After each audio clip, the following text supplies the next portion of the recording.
Welcome class 10 once again in social science classes. Today we will take chapter 2 sectors of the Indian economy from our economic book.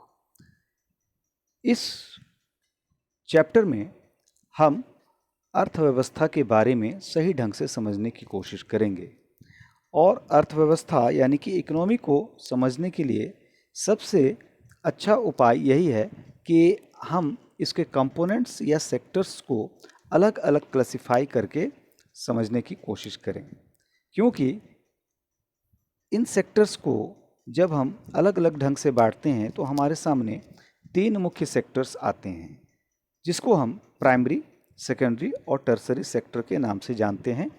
और इन sectors में 2 उप sectors यानी कि 2 सब sectors होते हैं, जिसमें एक होता है ऑर्गेनाइज्ड और दूसरा अनऑर्गेनाइज्ड, और इसी में एक पब्लिक और एक प्राइवेट सेक्टर होते हैं।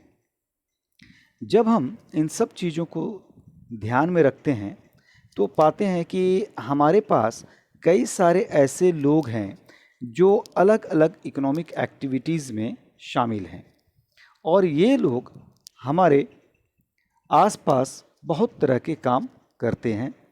आप अपने बुक के फर्स्ट पेज में देख सकते हैं कि कोई पेपर बांट रहा है, तो कोई कुली का काम कर रहा है, कोई बागवानी कर रहा है, कोई कपड़े सीने या बेचने का काम कर रहा है ना, कोई ईंट उद्योग में काम कर रहा है।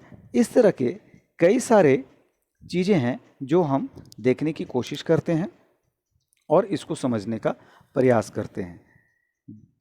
हमारे पास सबसे पहले जो सेक्टर्स आता है वो सेक्टर्स है प्राइमरी सेक्टर, जिसको हम सबसे पहले एग्रीकल्चर सेक्टर के नाम से जानते हैं। इस सेक्टर्स में कई सारी ऐसी एक्टिविटीज़ हैं जो कि डायरेक्टली नेचुरल रिसोर्सेज से जुड़ी हुई हैं। जैसे एग्जांपल के लिए हम ले लेते हैं कि कल्टीवेशन ऑफ कॉटन।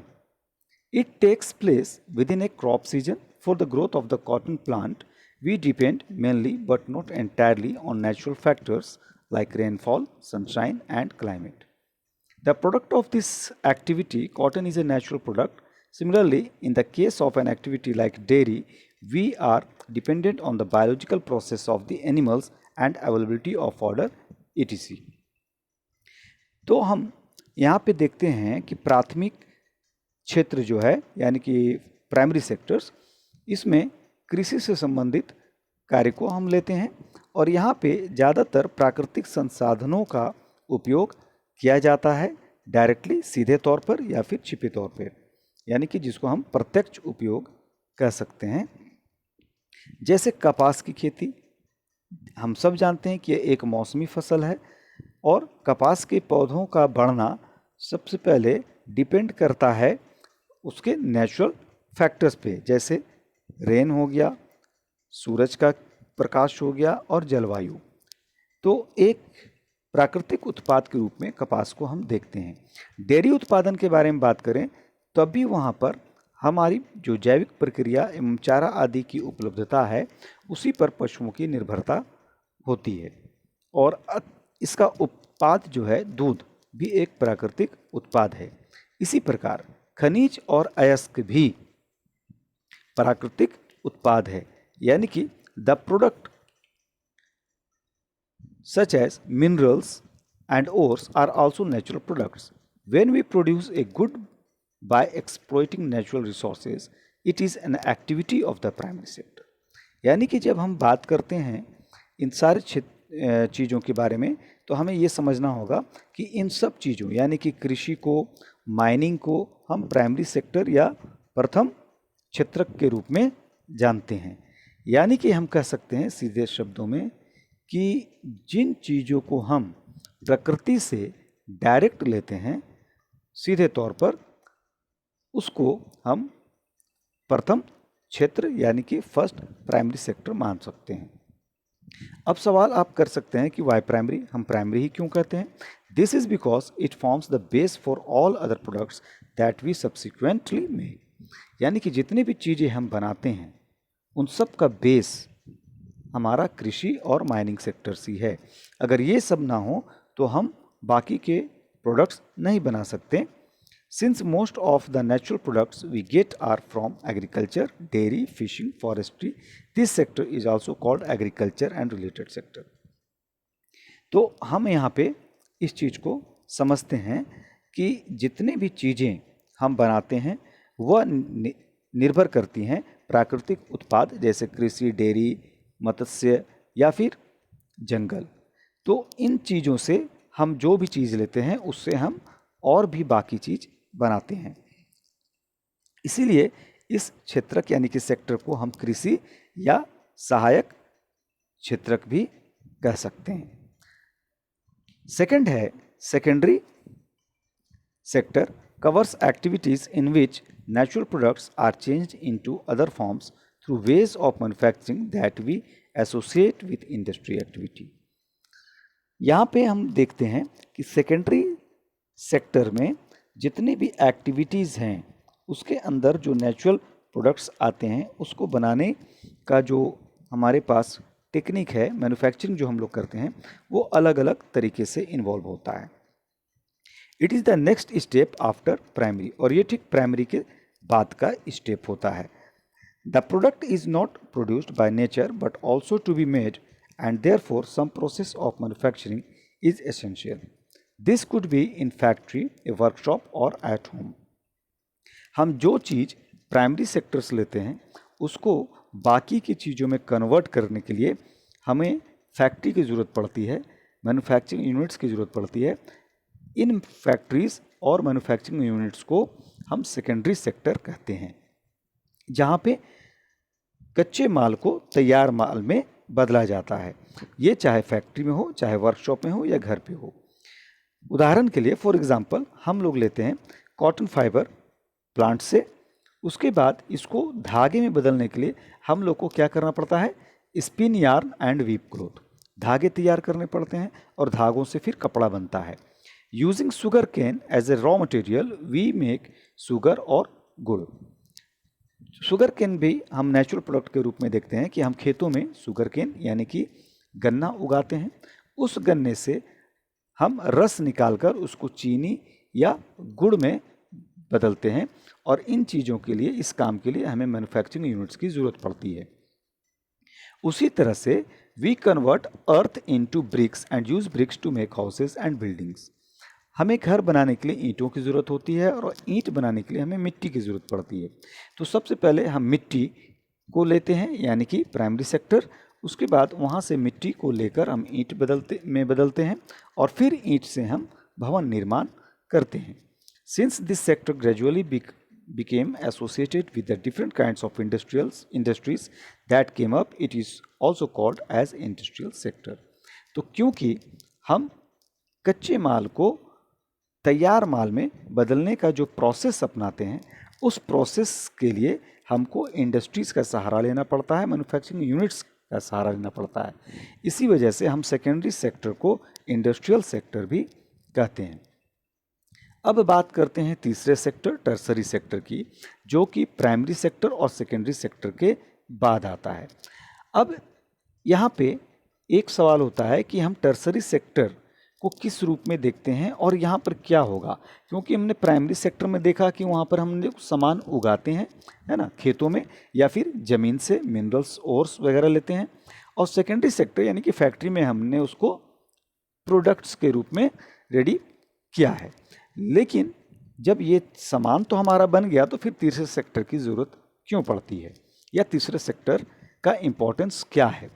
तो हम यहाँ पे इस चीज़ को समझने के लिए देखते हैं कि जितने भी प्राइमरी और सेकेंडरी सेक्टर के एक्टिविटीज़ हैं, इन एक्टिविटीज़ से जो भी चीज़ हमें मिली उस चीज़ को अब हमें मार्केट में पहुँचाना होगा, लोगों तक पहुंचाना होगा, उसको कंज्यूमर्स तक पहुंचाना होगा। अगर हमने कंज्यूमर्स तक इन चीज़ों को नहीं पहुंचाया तो फिर वो तैयार माल बेकार हो जाएगा, सड़ जाएगा, ख़राब हो जाएगा और किसी काम का नहीं होगा। तो उस चीज़ को हमें यूज़फुल बनाने के लिए मार्केट में पहुंचाना होता है कंज्यूमर्स तक। तो कंज्यूमर्स तक पहुंचाने के लिए, मार्केट्स तक पहुंचाने के लिए हम जिन संसाधनों का उपयोग करते हैं वो संसाधन हमारा टर्सरी सेक्टर यानी कि तीसरे क्षेत्र के रूप में आता है, यह जाना जाता है। और यहाँ पे इस सेक्टर में हम जो संसाधन यूज़ करते हैं वो गाड़ी हो सकता है, ट्रक हो सकता है, ट्रेन्स हो सकती हैं, एयर कार्गोज हो सकता है, शिपमेंट्स हो सकता है, कुछ भी हो सकता है। उसके बाद कई और सारी चीज़ें हैं जिनको हम टर्सरी सेक्टर में रखते हैं या इंक्लूड करते हैं। टर्सरी सेक्टर एक ऐसा सेक्टर है जिसको कह सकते हैं कि ये प्राइमरी और सेकेंडरी सेक्टर से ज़्यादा वास्ट है, क्योंकि यहाँ पर केवल एक सेक्टर्स ट्रांसपोर्टेशन ही नहीं काम कर रहा है, एक रिसोर्सेज, बल्कि मार्केट को सहारा देने के लिए, सपोर्ट देने के लिए हमें बैंक्स की ज़रूरत पड़ती है। उसके बाद सामान का नुकसान की भरपाई करने के लिए इंश्योरेंस की ज़रूरत पड़ती है, ट्रेड एक्टिविटीज़ की ज़रूरत पड़ती है, और भी बहुत सारे लोग इसमें इन्वॉल्व होते हैं। तो टर्सरी सेक्टर इन सब एक्टिविटीज़ का एक एग्जाम्पल है। And since these activities generate services rather than goods, the tertiary sector is also called the service sector। तो यहाँ पे हम ध्यान दे रहे हैं कि यहाँ पे किसी चीज़ को बनाया नहीं जा रहा है, बल्कि बने हुए चीज़ों को मार्केट में पहुँचाया जा रहा है। यानी कि हमने क्या किया, सर्विस दिया है, सेवा दी है। बैंकिंग भी क्या है, सेवा देता है, लोगों को सर्विस देने काम करता है। इंश्योरेंस भी सर्विस दे रहा है। तो इसीलिए हम टर्सरी सेक्टर को सर्विस सेक्टर के रूप में भी जानते हैं। Service sector also include some essential services that may not directly help in the production of goods. For example, we require teachers, doctors, and those who provide personal services such as washermen, barbers, cobblers, lawyers, and people to do administrative and accounting works. तो service sector और भी बहुत सारी ज़रूरी सेवाओं को अपने अंदर रखता है, जो कि डायरेक्टली प्रोडक्शन ऑफ गुड्स में हेल्प नहीं कर रहा है, सामान बनाने में हेल्प नहीं कर रहा है, लेकिन उस सामान को कैसे यूज करें, कब यूज करें, ये सब बताने का काम कुछ लोग करते हैं। ऐसे में यहाँ पे और भी सारे लोगों की ज़रूरत पड़ती है, जैसे टीचर्स की ज़रूरत पड़ती है, डॉक्टर्स की ज़रूरत पड़ती है, और भी बहुत सारे पर्सनल सर्विसेज देने वाले जैसे वॉशरमैन, धोबी वगैरह हो गए। तो ये सारे लोग जो हैं किसी न किसी से किसी रूप में सर्विस सेक्टर से जुड़े हुए हैं, क्योंकि ये लोग सर्विस देने का काम करते हैं। In recent times certain new services based on information technology such as internet cafe, ATM booths, call centres, software companies etc have become important. तो यहाँ पे ये चीज़ को हमें समझना होगा कि हम जितनी भी चीज़ इस्तेमाल करते हैं, जितने भी गुड्स का इस्तेमाल करते हैं, वो हमें टर्सरी सेक्टर के द्वारा ही प्राप्त होती है, हम तक पहुंचाई जाती है। अगर टर्सरी सेक्टर ना हो तो शायद हम इन चीज़ों को सही समय पर यूज़ ना कर पाएँ। अब हम कंपेयरिंग द थ्री सेक्टर्स में ये देखेंगे कि ये तीनों सेक्टर्स अलग अलग होते हुए भी एक दूसरे से इंटरकनेक्टेड कैसे हैं, इंटरलिंक्ड कैसे हैं, एक दूसरे से किस तरह से जुड़े हुए हैं। यहाँ पे हमने देखा कि the various production activities in the primary, secondary and tertiary sectors produce a very large number of goods and services.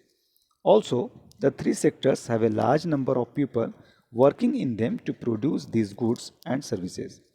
The next step, therefore, is to see how much goods and services are produced and how many people work in each sector. In an economy, there could be one or more sectors which are dominant in terms of total production and employment, while other sectors are relatively small in size. यहाँ पे आपको ये चीज़ को समझना होगा कि हमने जब तीनों सेक्टर्स की बात करते हैं तो तीनों सेक्टर्स में बहुत सारे लोगों की ज़रूरत पड़ती है जो इन सेक्टर्स में काम कर सकें। यानी कि प्राइमरी सेक्टर में एग्रीकल्चर है, वहाँ पे बहुत सारे किसान और मज़दूरों की ज़रूरत पड़ती है खेती करने के लिए। या फिर माइनिंग सेक्टर्स जहाँ पे हम मिनरल्स और ओर्स निकालते हैं धरती के अंदर से, तो वहाँ भी बहुत सारे लोगों की ज़रूरत पड़ती है उनको निकालने में, ट्रांसपोर्टिंग करने में। उसके बाद जब हम इन सब चीज़ों को सेकेंडरी सेक्टर में पहुंचाते हैं कि उनसे वो तैयार माल बना सकें, यानी कि रेडी कर सकें गुड्स को, तो इन मैन्युफैक्चरिंग यूनिट्स और फैक्ट्रीज़ में भी कई सारे लोगों की ज़रूरत पड़ती है जो अलग अलग टैलेंट और क्वालिटी के होते हैं। उसके बाद जब माल तैयार हो जाता है, गुड्स रेडी हो जाता है, तो इन्हें मार्केट में पहुंचाना पड़ता है। तो मार्केट यानी कि टर्सरी सेक्टर में पहुंचाने के लिए हमें ट्रांसपोर्टेशन की ज़रूरत पड़ती है। लोडिंग अनलोडिंग के लिए, सामान उतारने चढ़ाने के लिए कुली की ज़रूरत पड़ती है। तो हम देखते हैं कि तीनों सेक्टर्स में काफ़ी सारे लोगों की ज़रूरत पड़ती है।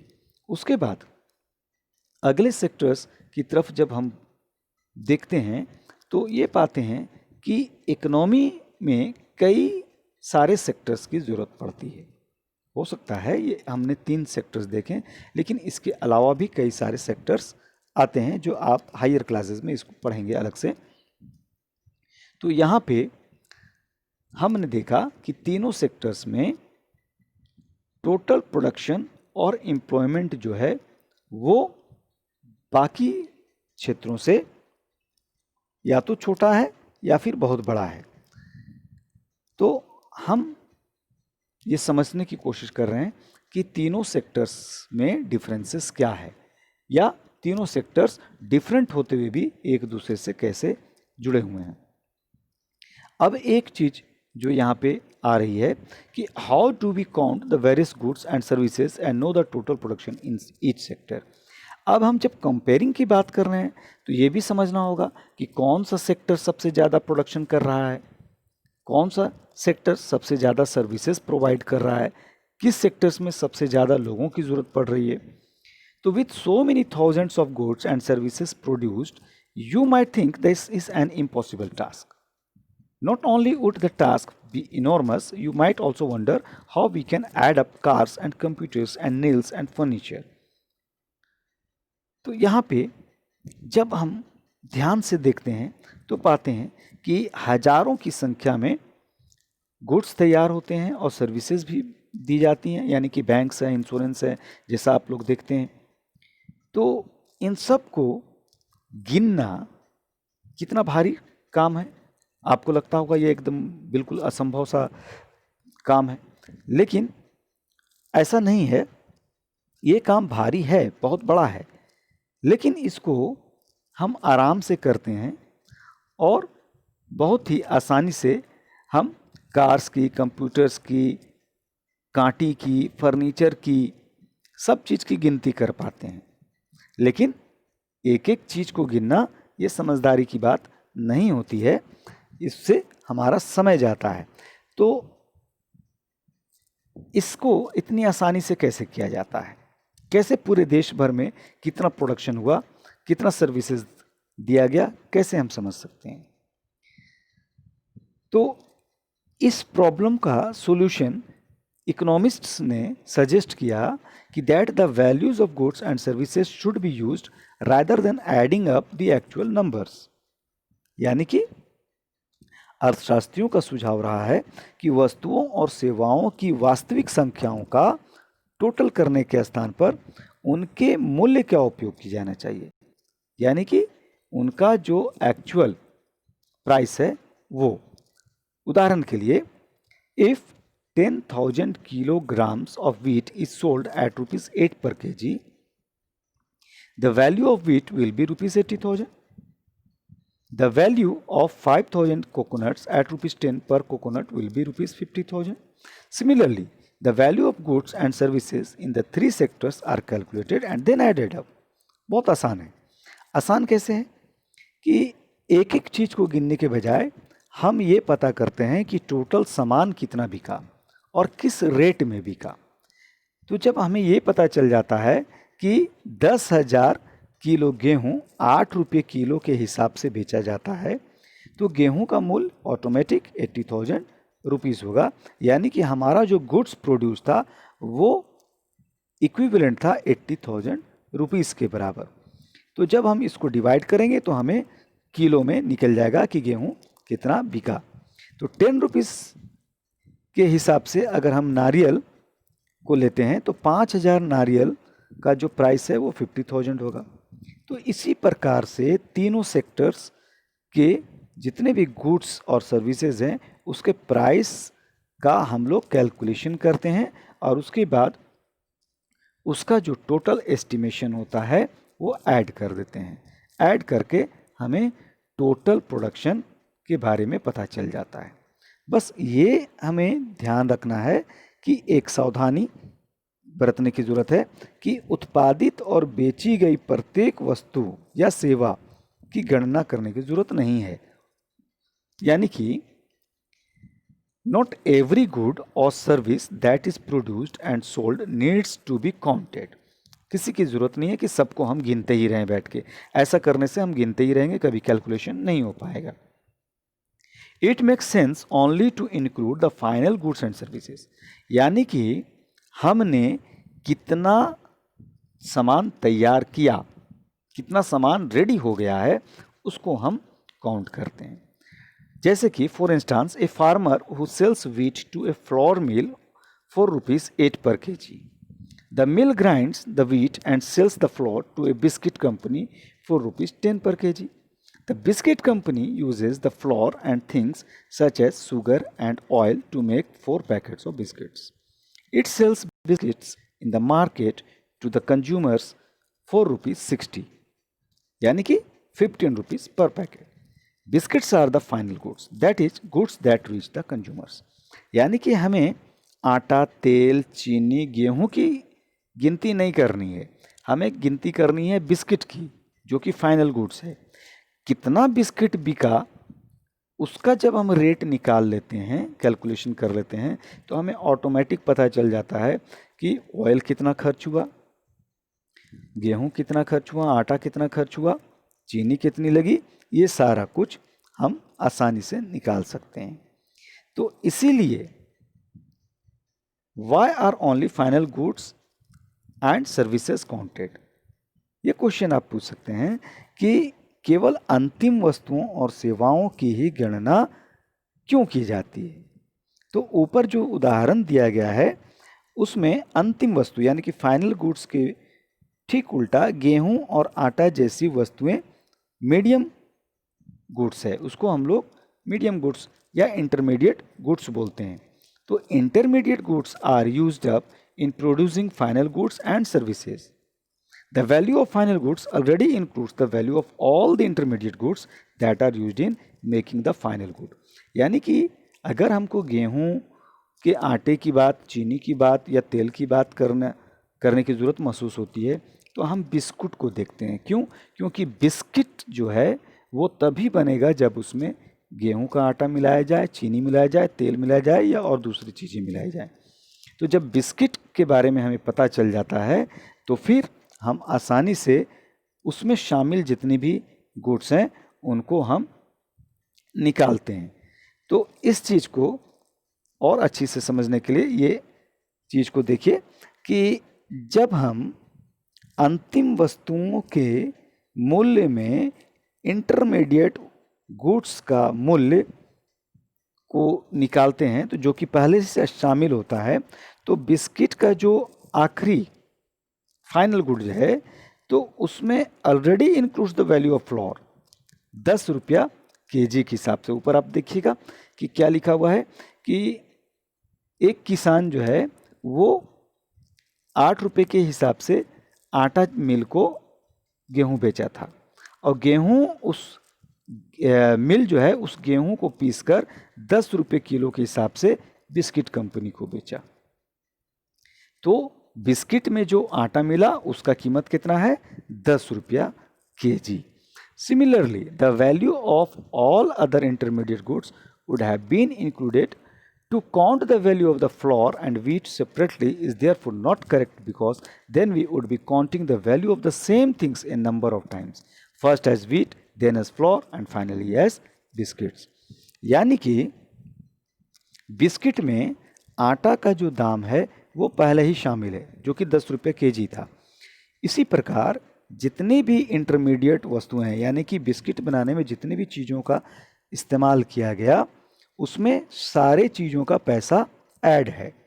क्योंकि जब बिस्किट का फाइनल एमआरपी लिखा जाता है तो सारे चीज़ों को, पैसे को इंक्लूड करके लिखा जाता है।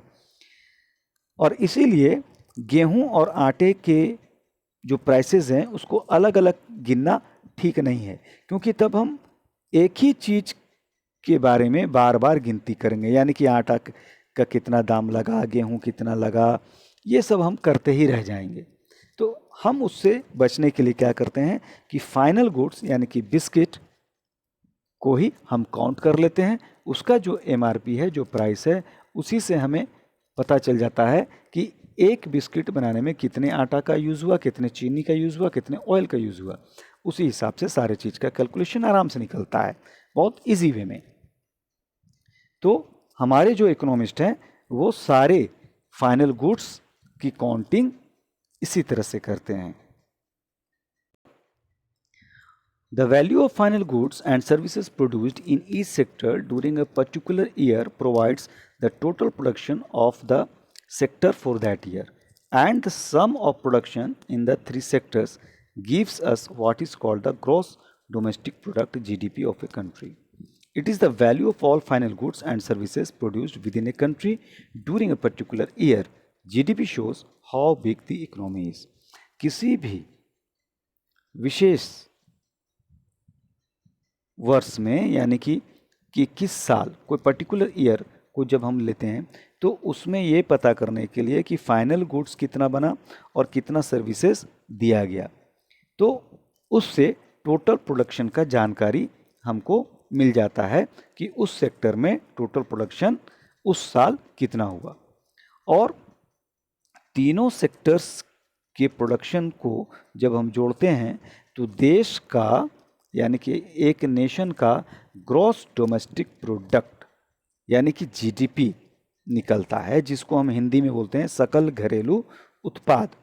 यह किसी देश के भीतर किसी विशेष वर्ष में उत्पादित सभी अंतिम वस्तुओं और सेवाओं का मूल्य है। यानी कि एक कंट्री के अंदर कितना फाइनल गुड्स तैयार हुआ, कितना सर्विसेज दिया गया उस पर्टिकुलर ईयर में, इससे उस कंट्री के इकोनॉमी के बारे में पता चलता है कि वो इकोनॉमी कितनी बड़ी है, और ये बताता है उस कंट्री का जीडीपी यानी कि total gross domestic product. Bharat में जो जीडीपी कैलकुलेशन का टास्क है वो बहुत ही बड़ा टास्क है, जिसको हम लोग मैमोथ टास्क बोलते हैं। और and this GDP is undertaken by A central government ministry, और इस काम को केंद्रीय सरकार का मंत्रालय करता है। ये मंत्रालय बहुत सारे गवर्नमेंट डिपार्टमेंट्स के साथ मिलकर हर इंडियन स्टेट्स और यूनियन टेरिटरीज से डाटा लेता है, सारे इंफॉर्मेशन कलेक्ट करता है, और total volume of goods and services और उसके प्राइसेस को लेने के बाद एस्टिमेट करता है, और उस एस्टिमेट्स से हम जीडीपी को निकालते हैं। हिस्टोरिकल चेंज इन सेक्टर्स, आइए अब हम देखते हैं कि सेक्टर्स में क्या ऐतिहासिक परिवर्तन हुए हैं। Generally it has been noted from the histories of many how developed countries that and at initial stages of development primary sector was the most important sector of economic activity. सामान्यतः अधिकांश विकसित देशों के इतिहास में यह देखा गया है कि विकास की प्रारंभिक अवस्थाओं में फर्स्ट सेक्टर जो है, प्राइमरी सेक्टर ही मेन इकोनॉमिक एक्टिविटी को पूरा करता है। As the methods of farming changed and agriculture sector began to prosper, it produced much more food than before. जैसे जैसे कृषि प्रणाली चेंज होती गई, बदलती गई, और कृषि क्षेत्र जो है वो बहुत ही ज़्यादा प्रॉस्पेरस होता गया, वैसे वैसे पहले की तुलना में अपेक्षाकृत अधिक उत्पादन होने लगा। यानी कि एंशिएंट टाइम से ज़्यादा प्रोडक्शन अब होने लगा है, क्योंकि पहले प्रिमिटिव फार्मिंग किया जाता था और अब जो है वो मॉडर्न फार्मिंग अपनाया गया है। अब अनेक लोग दूसरे कार्य करने लगे, शिल्पियों और व्यापारियों की संख्या में वृद्धि होने लगी। यहाँ पे ये भी दिखना होगा कि जब मशीनों का यूज़ हुआ और तो लेबर को उसने रिप्लेस किया, तो वो लेबर अब दूसरे काम करने लगे। There were increasing number of craft persons and traders. Buying and selling activities increased many times. Besides, there were also transporters, administrators, army, etc. However, at this stage, most of the goods produced were natural products from the primary sector and most people were also employed in this sector. तो जैसे जैसे लोगों का समय बचा मशीनों के आने से, वो दूसरे कार्य में लगते चले गए और इसमें खरीदने बिक्री करने का जो एक्टिविटीज़ था वो भी कई गुना बढ़ गया। कई लोग ट्रांसपोर्टेशन में चले गए, एडमिनिस्ट्रेशन में चले गए, सैनिक बन गए और बहुत सारे जो प्रोडक्ट्स थे वो नेचुरल प्रोडक्ट्स थे जो प्राइमरी सेक्टर से आती थी और अधिकांश लोग जो थे इसी सेक्टर में वो एम्प्लॉयड हुए। लंबे समय लगभग 100 साल से भी ज़्यादा के बाद विशेषकर विनिर्माण की नवीन प्रणाली के प्रचलन से कारखाने अस्तित्व में आए। यानी कि over a long time and specially because new methods of manufacturing were introduced, factories came up and started expanding. समय के साथ साथ सब चीज़ बदलता चला गया। लगभग 100 वर्ष के बाद मशीनें आई, फैक्ट्रियां बैठी और वो फैलना शुरू की और जो लोग पहले फार्म्स में काम करते थे, खेतों में काम करते थे, हाथ से काम करते थे, वो अब फैक्ट्री में काम करने लगे और कई सारे लोगों को फैक्ट्री में नौकरियां भी लगी। तो people began to use many more goods that were produced in factories at cheap rates. अब कई तरह के सामान इन फैक्ट्रियों में सस्ते दामों पर बनने शुरू हुए। Secondary sector gradually became the most important in total production and employment. अब जब फैक्ट्रियां आई, इंडस्ट्रीज आई, तो सेकेंडरी सेक्टर जो था वो इम्पोर्टेंट बन गया क्योंकि ये प्रोडक्शन और एम्प्लॉयमेंट दोनों करने में आगे हुआ। Hence over time A shift had taken place. This means that the importance of the sectors had change. समय के साथ साथ उत्पादन और रोजगार दोनों बढ़ता चला गया और बदलता चला गया और इसका एक इम्पोर्टेंट स्थान आया और इससे पता चला कि सेकेंडरी सेक्टर प्राइमरी सेक्टर से इम्पोर्टेंट हुआ। उसके बाद जब हम पिछले 100 वर्षों में नज़र डालते हैं तो ये पाते हैं कि जितने भी शिफ्ट हुए from secondary to tertiary sector in developed countries, the service sector has become the most important in terms of total production. यानी कि हम जब विकसित देशों में, डेवलप्ड देशों में देखते हैं कि तो सेकेंडरी सेक्टर से ही टर्सरी सेक्टर अलग हुआ था और टर्सरी सेक्टर जब अलग हुआ तो वो प्रोडक्शन से भी ज़्यादा सर्विस प्रोवाइड करने में आगे हो गया। बहुत सारे वर्किंग पीपल सर्विस सेक्टर में आज देखने के लिए मिलते हैं। This is the general pattern observed in developed countries. और विकसित देशों में ये पैटर्न सबसे ज़्यादा देखने के लिए मिलता है। What is the total production and employment in the 3 sectors in India? Bharat में तीनों सेक्टर्स में कुल उत्पादन और रोजगार कितना है? विगत कई सालों में विकसित देशों में देखे गए पैटर्न के समरूप क्या भारत में भी परिवर्तन हुआ है? हम इसको अगले वीडियो में देखेंगे कि over the years have there been changes similar to the pattern observed for the developed countries. We shall see in the next section in the next video.